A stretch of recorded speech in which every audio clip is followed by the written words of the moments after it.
I'm Steve Koenig with Craft Beer and Brewing Magazine, and welcome to our introductory course on extract brewing.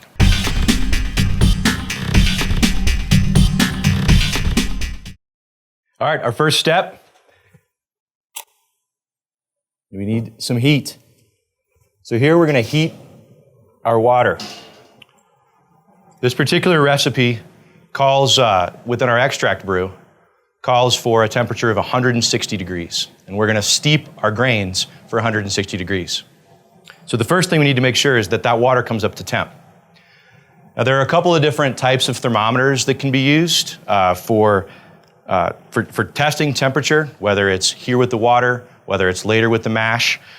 This is typically the kind of thermometer that comes with an introductory beer kit, or you can use a candy or oil thermometer, or a meat thermometer also works really well since it's primarily in the range, the temperature range for meat is the temperature range that we use in brewing.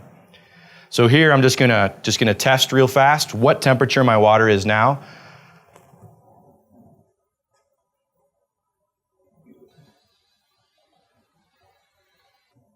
And we're just below 120 degrees. So I'm going to give this a few minutes till we get up to that 160 mark.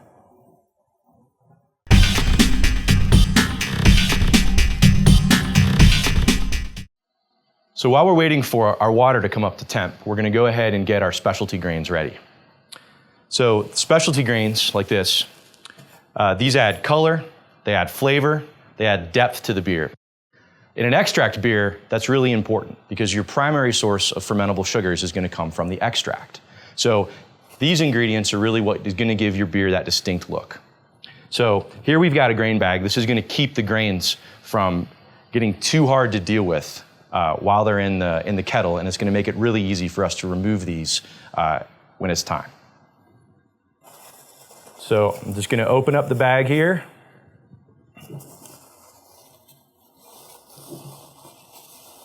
Cover it with my grain bag. And it's okay, some of it's going to go through. You might make a little bit of a mess. That's part of home brewing. One of the things for beginning brewers that you should feel free to do is taste your grains at this point, just to see what kind of flavors they're going to impart. So, just take a pinch, and you'll get a sense of what this is going to do to your beer. So here we just tie a simple knot. We've got enough room for these to expand, and they will expand as they absorb water inside the kettle. Let me check my temperature. I think we should be pretty close to ready. And yep, we're right at 160. We've got our waters at temp, 4 gallons at 160 degrees. We've got our specialty grains in the grain bag, ready to go in. We're just gonna steep these in this 4 gallons. 4 gallons is about the volume that you want at this point for an extract brew when you're making a 5-gallon batch. So all we do is drop this into the kettle. You can kind of bounce it a little bit, and you'll see that color is immediately coming out of these grains and into the wort. So you can see we're getting some nice amber colors in here, a little bit of yellow, and these grains we're just going to let sit for 30 minutes, and it's going to pull out a lot of wonderful color and flavor there. So some people will choose to wrap around the side. I'm looking here, this kettle's pretty big. So what I'm gonna do is I'm just gonna go ahead and drop the whole thing in, and we'll just have to, we'll fetch it out when it's time. So over the next 30 minutes, we're just gonna let this rest, but we should feel free to come in, stir it, either with a paddle, like this. We can mix this around, or if you're brave enough, you can reach your hand in there and tug on the grain bag a little. So our grains are happily steeping in their 4 gallons of 160 degree water. We're just going to cover it and leave it for 30 minutes. So I'm just going to go ahead and stir this. Yep, and we've already got a nice amber color. Cover it back up. We've got about 25 more minutes, and we'll be ready to take the next step. So our grains have been steeping for 30 minutes. It's time to take the grain bag out. So you'll see a beautiful color in here already. Woo, hot. So it's important to just take this out. We want to let it drain, but we don't want to squeeze it. So I'm going to go ahead and move it to here. And then I can just pour in some of this excess. Squeezing the bag could end up in small particles and some of that grain getting into the kettle. And we want this to be as clear as possible. So ideally that doesn't happen. All right, so this is good. We're finished with this. And now we'll move on to our next step, bringing this to a boil, and then we add our extract.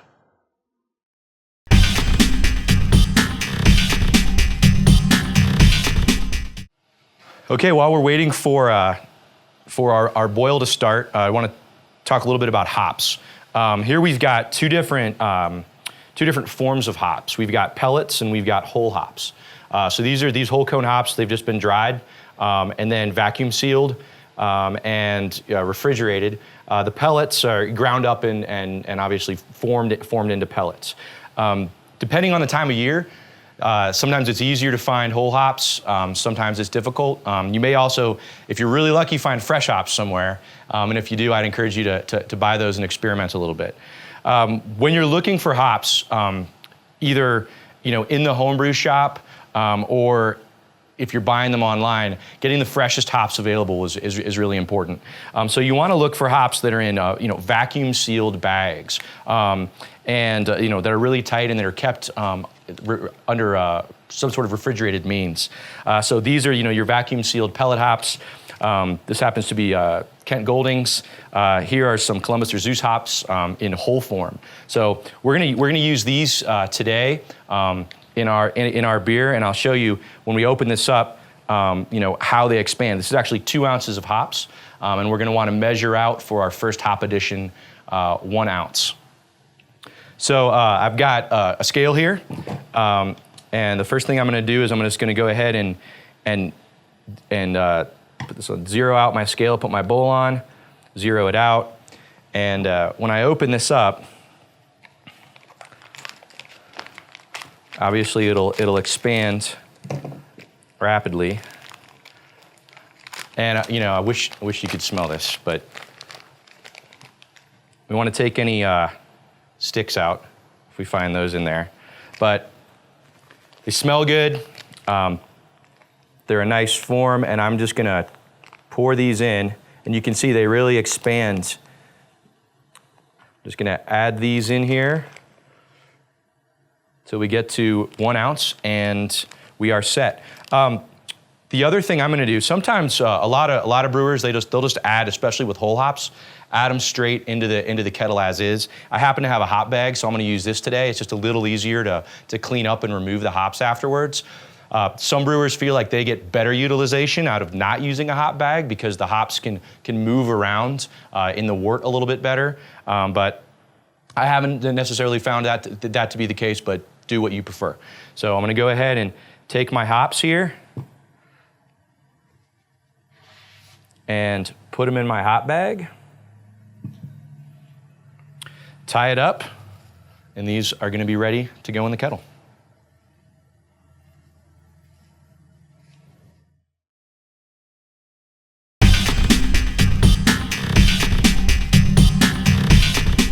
Our liquid has come to a boil.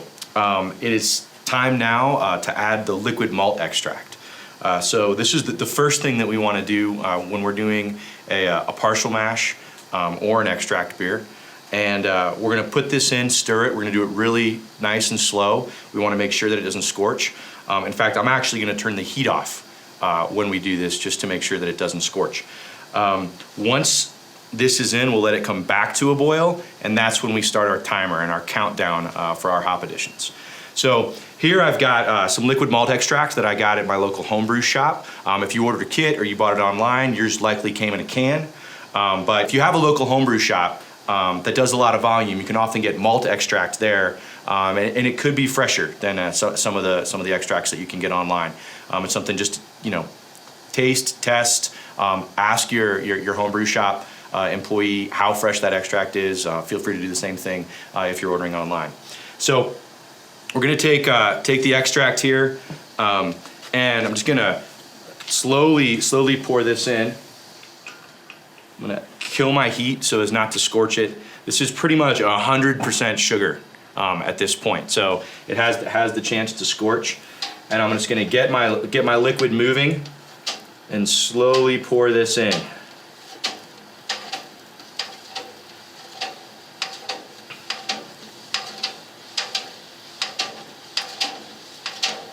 And again, if you haven't made an extract beer before or worked with extract, feel free to taste it at this point. It'll really give you a sense. This happens to be Pilsner extract, but there's pale extract, dark extract, Maris Otter extract, a whole bunch of different kinds. And taste them before you put them in so that you get to learn the flavor profiles of each.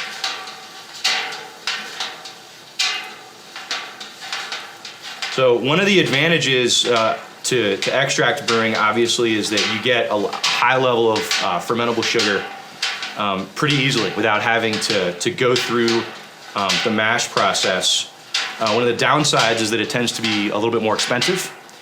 And so you'll see here when we get to the end, I'm gonna wanna make sure to get every bit of this that I can.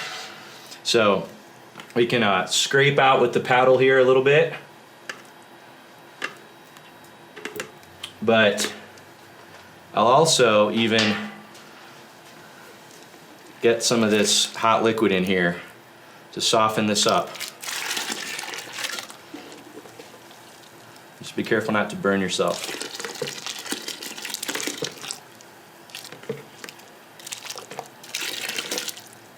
All right, so our extract has been added. I'm gonna stir it one more time, just to make sure that I don't have any sitting on the bottom. And then we'll light the burner, bring it back to our boil, and then we'll be able to start getting ready to add some hops.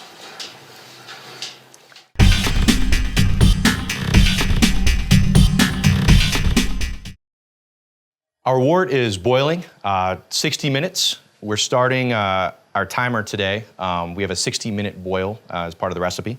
So I'm gonna go ahead and hit start, and at this point, I'm gonna add my first hop addition. This recipe calls for 2 hop additions, one at 60 minutes and one at 10 minutes. So this is the first one in, it'll be in there for 50 minutes, and before we do another hop addition. So when we add the hops, we wanna be careful that it doesn't boil over at this point. And it shouldn't, if your temperature is low enough, you just want it as a nice gentle boil, but you still want to monitor this pretty closely. So I'm gonna go ahead and drop my hop bag in,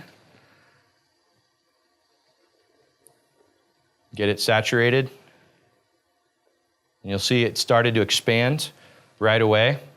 And whole hops will absorb more moisture than pellet hops, so it's something to be aware of. We'll talk a little bit more about that in our piece on dry hopping.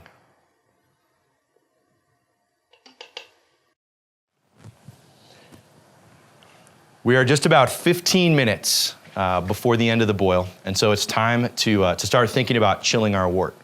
One of the things that you want to do as rapidly as possible once you turn off the heat is get your wort chilled to room temperature.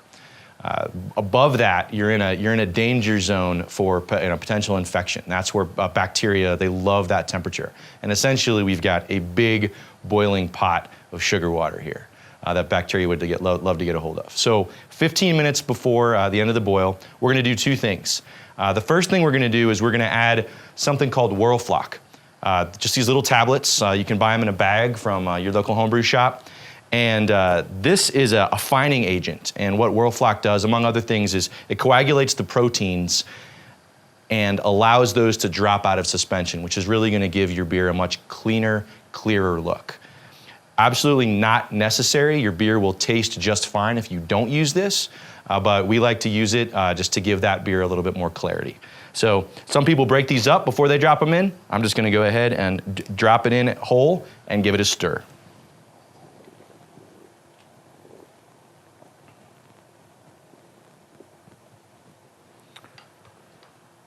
My hops are still happily swimming in here.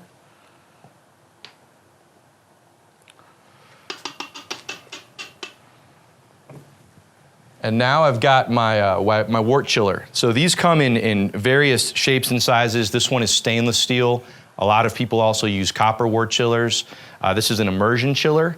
And essentially the water comes in one tube, circulates through, and then exits the other tube. And that circular motion with cold water going through is gonna drop the temperature of my beer. I don't wanna drop it yet, but I do wanna sanitize this. We're leaving the hot phase and entering the cold phase of the brewing process. And at this point, sanitization becomes really important in the process. So I'm just gonna drop this in, let it sit for 15 minutes, and in 5 minutes, I'll be adding my next hop addition. Now you can see that as soon as I dropped that in, it actually dropped the temperature of my wort a little, but my heat's going enough that I can bring that back up to a boil pretty rapidly. It never completely stopped boiling, it just went from a rigorous boil to a more subdued simmer.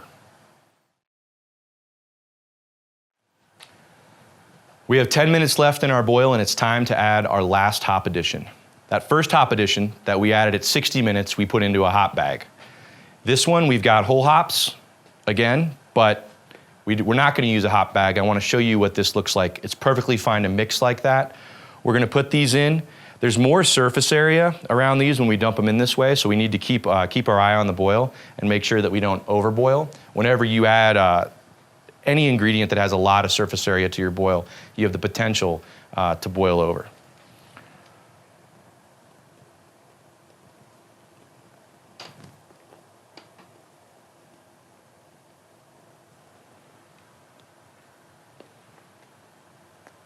Smells good.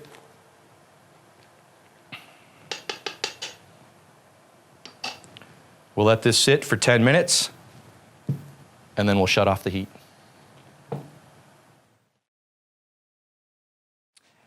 At 15 minutes, we put in a Whirlfloc tablet to help clarify the beer. It's an alternative ingredient. You don't have to put that in. Another one is yeast nutrient.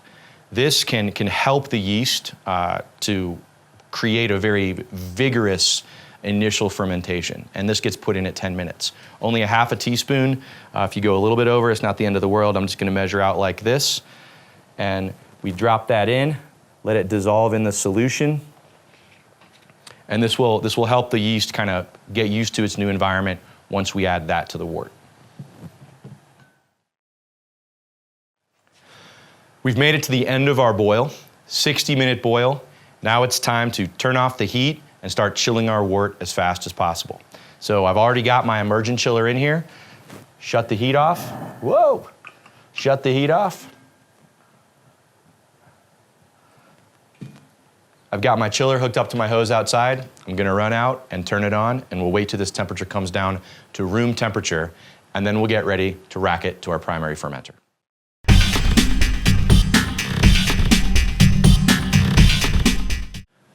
We have chilled our wort down to 68 degrees Fahrenheit. It is starting to settle, and now we need to rack it into the primary fermenter.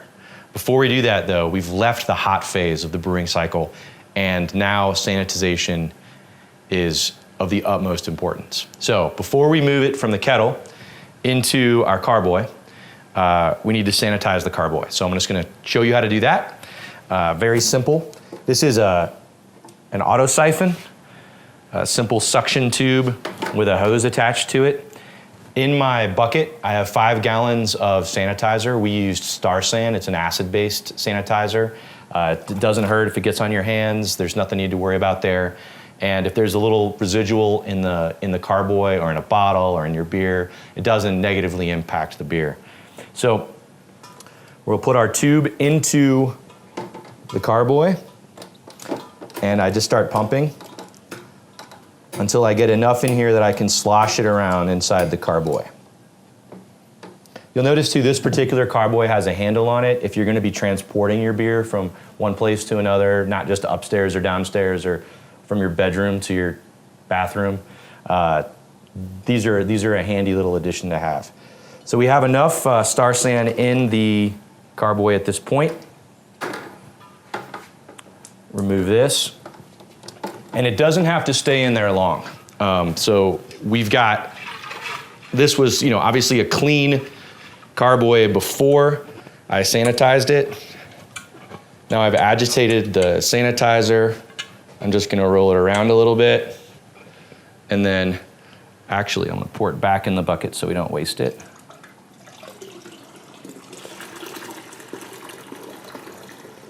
An expression you may hear homebrewers say over and over is, don't fear the foam. On a personal note, I still fear a little bit the foam, but I've never had a batch go bad with it. So that is perfectly acceptable to be in there when we start moving our beer from our wort from the kettle into the carboy. We have our sanitized carboy ready to go. Our wort has been chilled. We're ready to transfer it. Before we do that, we're going to transfer some to this tube so that we can measure the specific gravity, which will tell us how much fermentable sugar is suspended in this liquid. So if you don't have a third arm, which I don't, you may need to have a friend come in. Dave, can you come over here and help us out? Holding the funnel. So my auto siphon is in the kettle. First, I'm going to fill here. And then we'll transfer to the funnel. You'll notice that this particular funnel, right, it has a screen that's going to siphon out or filter out any hops or potential grains or anything that we don't want getting into the primary. So this, we're going to get started.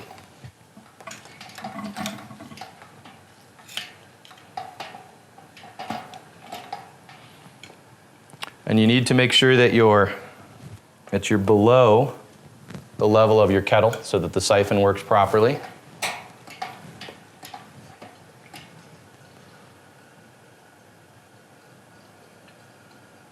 And here we go. At this point, oxygen is a friend to your wort. You want to oxygenate this wort. So running it through a filter, getting lots of air in there, that's a good thing. That's going to help the yeast really produce a very vigorous fermentation.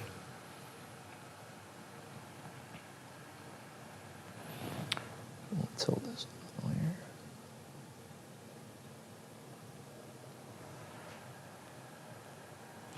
So we'll keep siphoning until our carboy's full. Okay.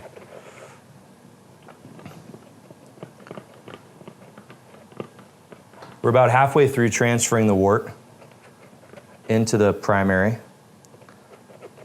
And it's likely that you'll experience some clogging. Get a little more there. We're slowed down. Don't be afraid to use the hose to scrape the bottom of the filter, or to stop siphoning and restart. Completely normal.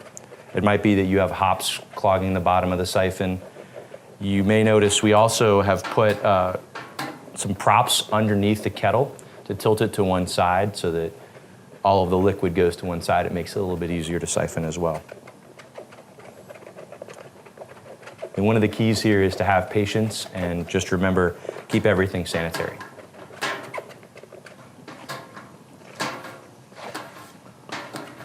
One other piece of advice is if your funnel is pressed too hard into the top of the carboy, it will prevent the wort from flowing through the funnel. So you want to keep it a little bit higher and looser. How are we doing over there? No, the siphon keeps dropping. All right.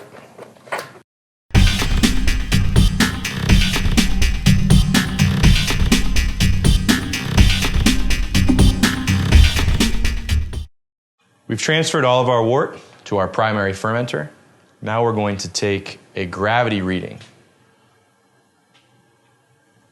This is a hydrometer. It measures the density of the liquid, the specific gravity, and it's going to tell us how much fermentable sugars are in our wort.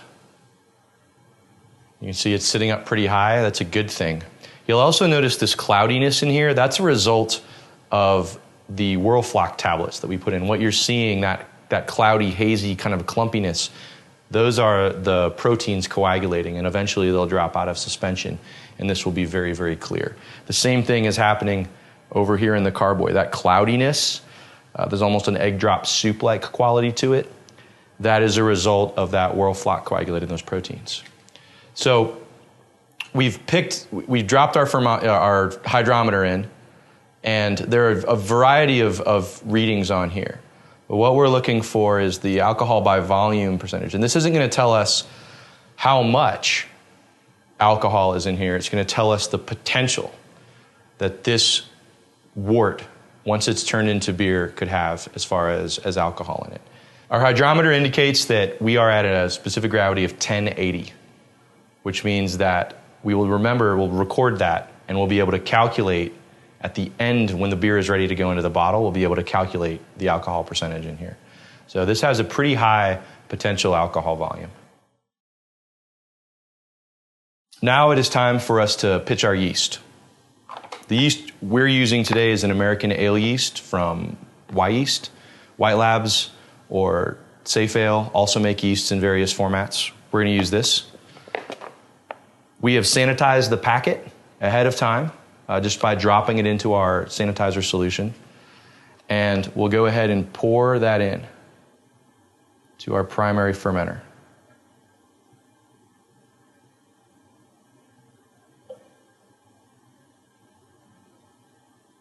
Once it's in, we'll give it a stir. I should say a shake. Just by picking up the carboy, moving it around a little. And now we're ready to put our airlock on. Airlocks come in a couple different styles. I'll show you two here. This one here, some people find is ideal for primary fermentation. It allows a little bit more air to escape. It's easier to clean. And so in an environment where you're more likely to potentially blow out of the top or have a mess, some people prefer this. This airlock, there's less evaporation that happens with this airlock. So if you're going to be fermenting for a very, very long period of time, a secondary fermentation, or if you're doing a sour or a beer that's going to be aging for quite a while, a lot of people prefer this because you have less loss due to evaporation. So today, since we're doing a primary fermentation, we're going to go ahead and use this. But both of these are full of star sand. Some people use water. Other people use their sanitizing liquid. You can use either one. Totally sanitary. We put it in. Store it in a cool, dark place. 65 to 68 degrees is ideal for this particular type of yeast. And let it go for a week. We want to keep an eye on this. It's possible that the krausen, which is the term for essentially the head that appears as the beer ferments, that krausen level could reach up and could pop through the top. If it looks like that's going to happen, we may need to put a blow-off tube in, which is essentially removing the airlock, putting a tube in that then goes into a solution of sanitizer, a bucket of sanitizer also. And that just prevents these from exploding out or making a big mess wherever you're keeping your carboy. But that's it. Hot phase complete. Most of the cold phase is complete. Now we're in fermentation.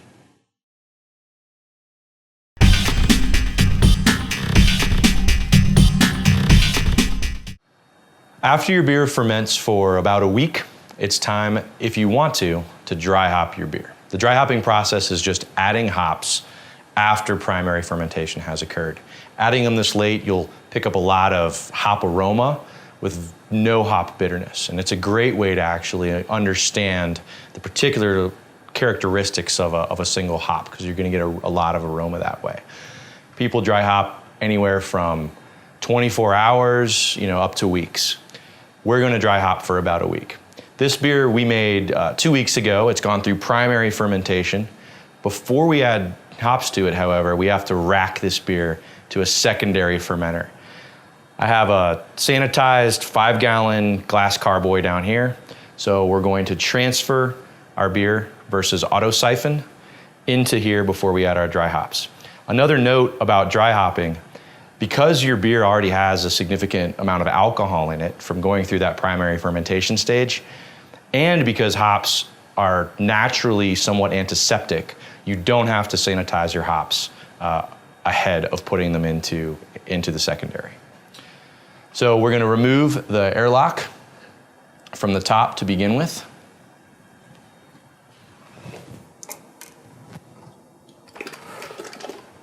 I have my sanitized siphon here. I'll put into my carboy. At this point, when we're moving from the primary to the secondary, we want to reduce the amount of oxygen that comes in contact with the beer. So it's important to try to get the hose from your auto siphon as low into the carboy as possible so that it's not oxidizing your beer as it goes in.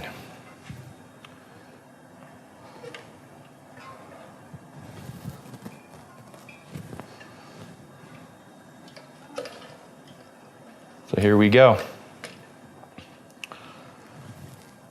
The reason for racking to the secondary, well, there are a few, but one is you see this, the trub or trube down in the bottom here. This is a result of that primary fermentation phase. And letting it sit too long in this beer has the potential to produce some off flavors. So we want to remove the beer from this into a fresh sanitized carboy for the primary, or the secondary fermentation to begin. We've emptied our primary fermenter. We've transferred all of that beer into the secondary. You can see we've left all that extra stuff, the tube down at the bottom. It's okay if a little bit of this gets into your secondary, not a big deal, it's just yeast. But you want to try to keep as much of it out as possible. So we're finished with this. We'll clean this in a little bit. And now it's time to dry hop. So put this up here so we can see a little bit better. So we can see we've removed most of the yeast and extra material from the bottom. We're going to go ahead and add the hops in. We're going to use whole leaf hops. These are Citra hops that we're going to use today, and we'll use the same funnel. It can be tricky getting these through, but you can just press them through. And as I mentioned before, there's no need to sanitize these ahead of time. So we'll push these into the carboy, and then we'll let this sit from anywhere from 24 hours to a couple of weeks, depending on what you want your beer to taste like. We're going to leave these in for about a week. We're ready to add our hops into the secondary. I like to use the funnel. It's just easier to pour these in and push them through than to try to take one hop cone out at a time and push them in. I found that I spill a lot less if I use the funnel too. But if you want to do one at a time and you're into that kind of journey is the destination thing, go ahead and add them one at a time. So we're gonna put some hops in. I'm just using a tube from a bottling cane to push these through, and they can get stuck pretty easily. Do them a little bit at a time. We're gonna mix them all up once we get them all in there. As you can see, they eventually get through. Now you can use pellet hops when you dry hop also. They're gonna dissolve, or really not dissolve, but break up, and they're gonna create a layer on the bottom. These are going to continue to float on the top. So it can make it a little bit easier when you go to rack this beer into your bottling bucket if you're going to bottle, or straight into your keg if you're going to keg, when the hops are floating on top. But pellet hops work just fine too. We're putting 2 ounces of hops in here, Citra hops, into this IPA.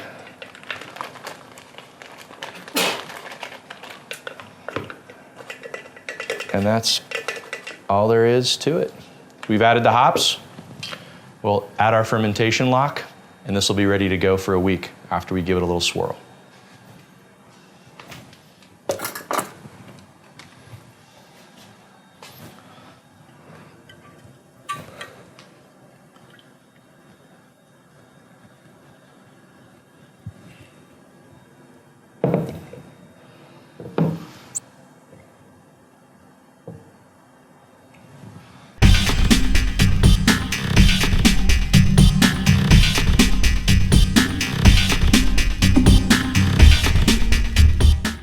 This batch of beer has been fermenting for a few weeks. It was in the primary. We moved it to the secondary fermenter. It's been in there for about a week, and now it's time to bottle. So the first thing that we want to do, obviously, is sanitize our bucket. This is going to be our bottling bucket.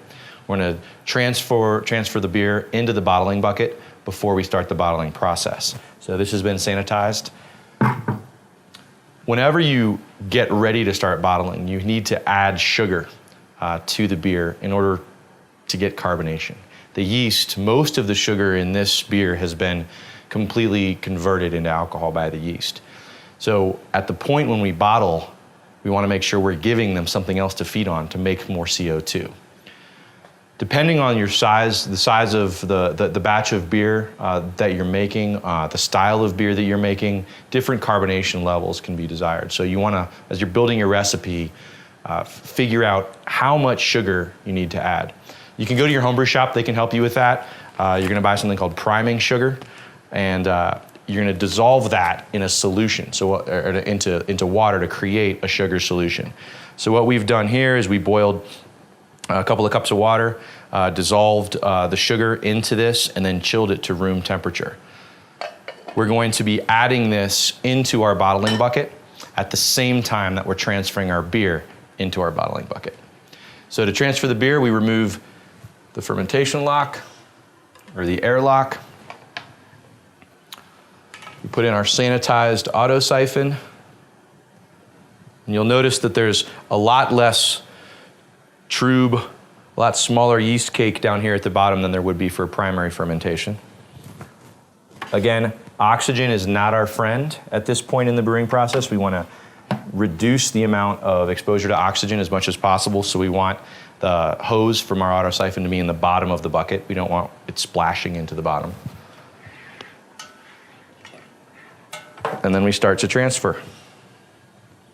So right now, I'm moving my beer from the secondary into the bottling bucket, and I'm going to slowly, at the same time, take my sugar solution and pour this in very slowly.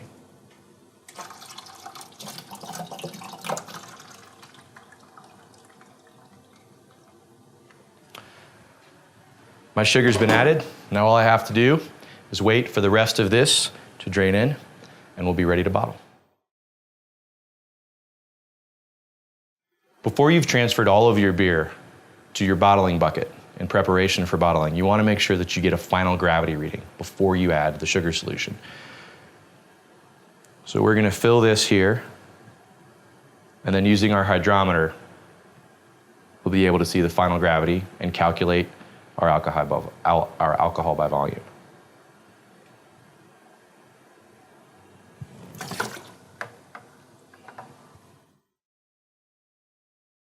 So this is our final beer. This was also an IPA on the darker side of things, and we want to see what our ABV is. So we're going to measure gravity. And this is coming in right at 1.010, which means that our beer is finished.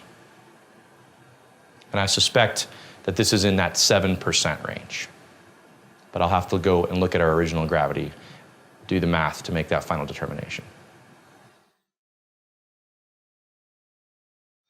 We are ready to bottle. We have sanitized all of these bottles with our Star San solution. Just fill the bottle up, dump it out, and you can either use one of these bottle trees as a drying rack, or they make a number of other drying racks, or you can use your top rack or your bottom rack of your dishwasher, if you have a dishwasher. So what we're gonna do here, we're gonna just transfer through this, this cane. There's a small valve here that presses in. We're gonna push this into the bottom of each of the bottles. It's gonna fill the bottle up. And one of the nice things about this particular tool is that the amount of beer that is displaced by the tool itself is just the right amount of headspace that you want at the top of the bottle. So here we have our beer. We've already added our priming sugar. We're gonna fill a few bottles, and I'll show you how that works. If you're reusing bottles from beer that you drank or somebody that you know drank, one of the easiest ways to get the labels off of the beer, and this can be a nightmare for some homebrewers, I find is to soak it in a bucket or a cooler or something full of OxyClean and leave it overnight. And then of course you want to give that a good rinse and then sanitize it again, but the label will often just peel off. So that was what we've used to get rid of the labels on these particular bottles. So I want to make sure first I've got my valve closed. I'm going to go ahead and press this all the way, my bottling tool all the way into the bottom of the bottle. And then I'm going to open up, let the beer come through. And it's going to get, it's okay, you get some air in the first one. And as it reaches the top, as soon as it reaches all the way to the top, when I pull this out, it'll leave just the right amount of headroom. It's important to have some headroom, but not too much. It allows a little bit of oxygen to be in there so that the yeast can convert the priming sugar to CO2, but it also prevents your bottles from becoming little bombs. When you store these, I've heard a lot of people recommend that put it into a tub or something with a lid so that in the event that you do have one explode, you don't have a huge mess on your hands. And you also notice that this cane works just as well for a 22-ounce bomber as it does for a 12-ounce, or whether it's a long neck or a short neck. So we're just going to do these 4 to start off with.